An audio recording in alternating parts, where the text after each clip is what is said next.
Have you ever felt so overwhelmed that it's like the world is closing in on you? No matter how hard you try, nothing gets better. And that sinking feeling of hopelessness just won't let go. It's terrifying, isn't it? Feeling trapped in your own mind, wondering if things will ever change. But here's what most people don't realize. There's a way out. A way to feel hope again, even when everything feels broken. And the answer? It's closer than you think. Let me show you how. Hopelessness often feels like an insurmountable wall, like there's no way around it. But first, let's break down why it feels so heavy. When you're stuck in a cycle of despair, your mind focuses on the negative, filtering out any sense of possibility. It's how our brains have evolved to survive, focusing on threats rather than opportunities. This survival mechanism worked when our biggest concerns were physical dangers, like predators or famine. But today, it shows up when you're under emotional stress, financial pressure, or facing overwhelming challenges. It's important to recognize that hopelessness is not a reflection of your reality. It's a product of how your brain is wired to perceive your current situation. When you're in the thick of it, it feels like there's no way out. But what if the truth is that your brain is simply playing tricks on you? One way to understand this is by considering the negativity bias. Our brains are naturally inclined to notice negative experiences more strongly than positive ones. This bias is great for keeping us alert to danger, but it can make problems feel more intense than they really are. If you're going through tough times, your brain might amplify the negative, making it seem like there's no escape. That's why it can feel like the weight of the world is on your shoulders, even if the problem itself is manageable in the long run. So when you feel overwhelmed, it's not that things are hopeless, it's that your brain is focusing on the negative aspects, amplifying them. This is important because it means that what you're experiencing right now isn't permanent. It's just a moment in time shaped by your mind's current filter.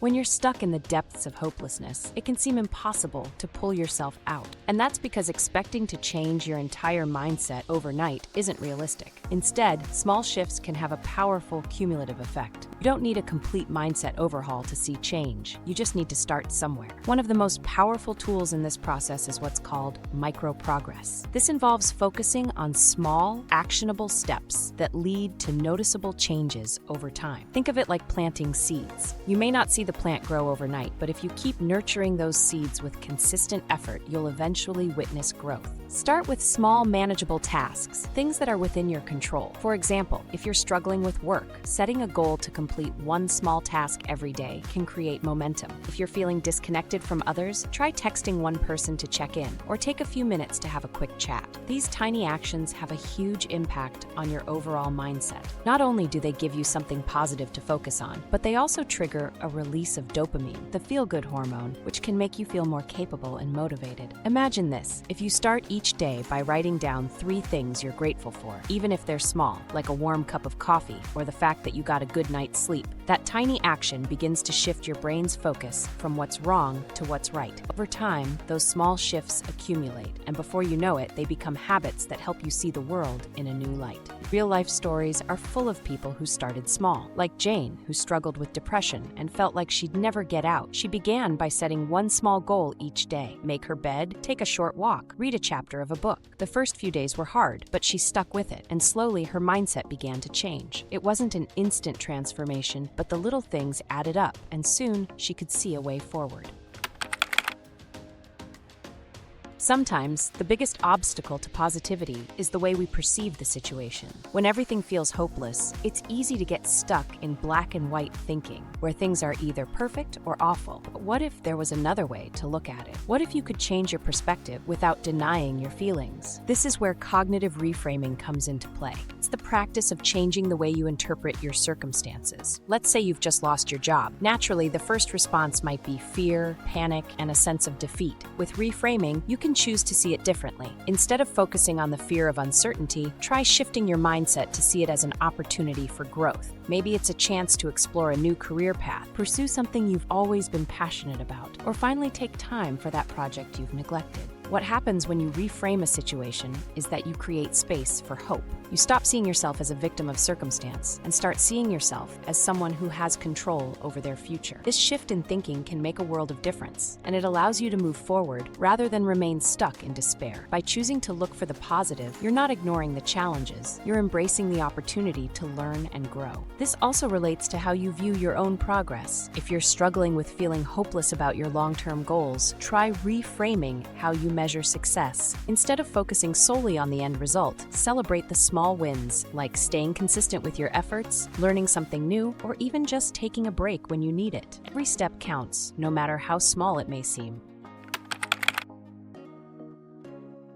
Emotional resilience is the ability to bounce back from difficult situations, and it's something you can build over time. It's not about never feeling down or never facing hardship. It's about learning to recover more quickly, to grow from adversity, and to keep moving forward. The stronger your resilience, the better you'll be able to face life's challenges without letting them define you. It's about finding strength even in the darkest moments and believing that things can get better no matter how hard it feels right now. Building emotional resilience starts with self-compassion. It's easy to be hard on yourself when things aren't going well, but being kind to yourself is essential for emotional recovery. Next time you feel like giving up, instead of beating yourself up, treat yourself like you would a friend who's struggling. Offer yourself words of encouragement, give yourself a break, and remind yourself that it's okay to not be okay sometimes. It's about acknowledging that you're human, and feeling down doesn't make you weak, it makes you real. Another powerful tool for building resilience is mindfulness. Mindfulness teaches you to stay present and focus on the here and now, rather than dwelling on the past or worrying about the future. Practices like deep breathing, meditation, or even just taking a few moments to check in with your feelings can help you ground yourself and reduce anxiety. By practicing mindfulness, you also create a mental space where you can evaluate your emotions without judgment, allowing you to respond to them rather than react.